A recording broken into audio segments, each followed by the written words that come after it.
The illegal vegetable. Why America banned a food that feeds half the world.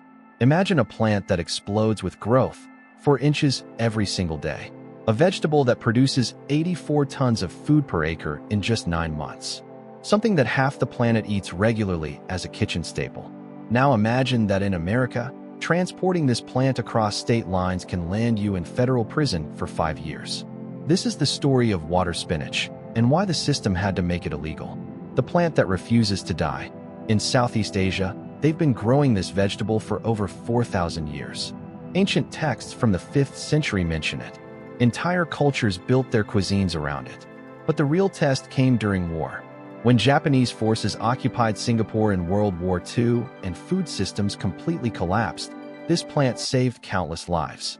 While people starved waiting for industrial agriculture to recover, water spinach just kept growing in ditches and waterways, feeding communities when nothing else could. The plant is called Ipomoea aquatica, but it carries dozens of names across the world. In Mandarin, it's Kong Xian Kai, hollow heart vegetable. The Thai call it pak bong. Vietnamese know it as rau muong. Filipinos say kong kong. One plant, countless identities, because this isn't some exotic discovery. This is food that billions of people grew up eating. Thai street vendors stir-fry it with fiery chilies and pad pak bong fai dang. Vietnamese restaurants serve it fresh alongside steaming bowls of pho. Filipino families cook a du bong kong kong with vinegar and soy. Research shows that 78% of Asian culinary communities associate it with childhood memories. When substitutes are used, 82% feel disappointed. This is comfort food for half the world. So why is it a federal crime in America? Here's where things get interesting. This plant doesn't just grow, it conquers. The Texas Invasive Species Database documents growth rates of 4 inches per day. Stems stretch to 70 feet. Each plant drops up to 245 seeds. But that's not even the scary part. It spreads by fragmentation. Break off a piece, and it becomes a whole new plant.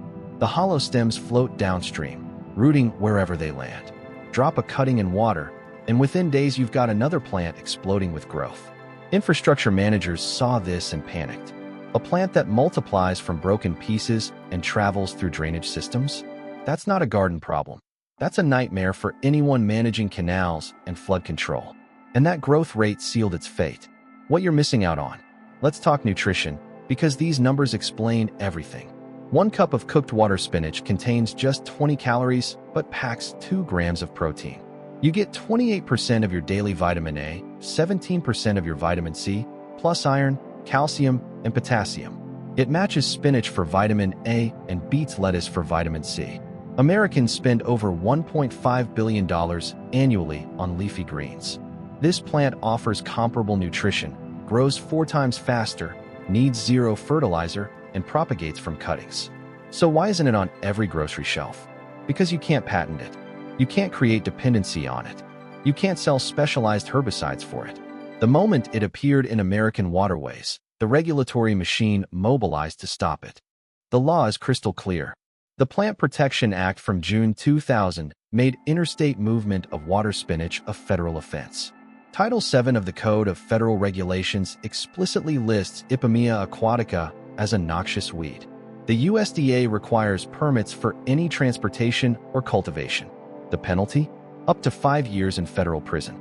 Not a fine, not a warning, a felony conviction. Official documents claim it threatens navigation, irrigation, and public health.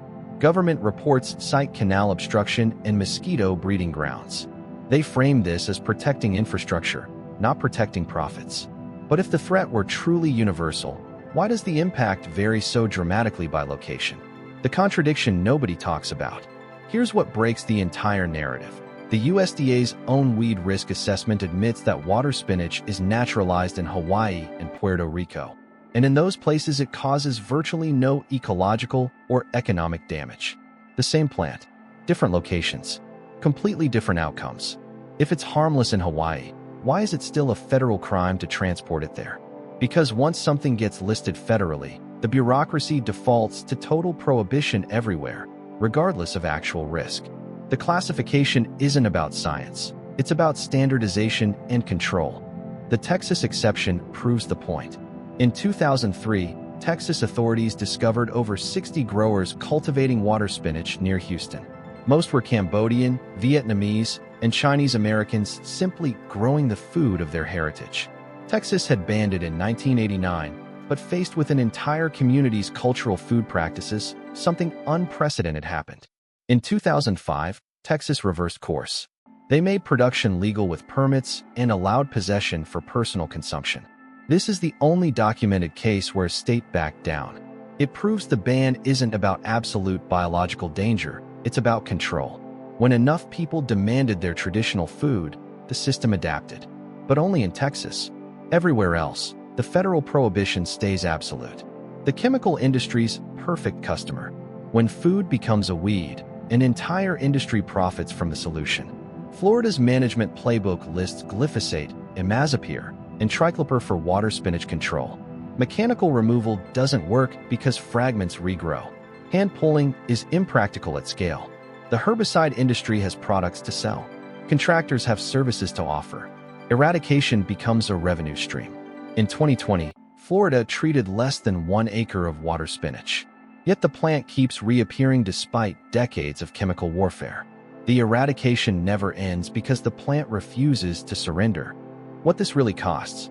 The U.S. vegetable industry generated $21.8 billion in 2022. Lettuce alone represents $4 billion of that. Romaine, iceberg, and leaf lettuce dominating the market. Spinach accounts for over $562 million on 60,000 acres, with 75% grown in coastal California. Now consider what water spinach represents. A fast-growing edible that propagates from cuttings, needs no fertilizer, requires no purchased seeds, and thrives in marginal land that conventional agriculture can't use. Its free abundance colliding with controlled scarcity. When that happens, regulators default to control mechanisms and permit gates. Not through conspiracy, but because institutional momentum always favors the economic structures already in place.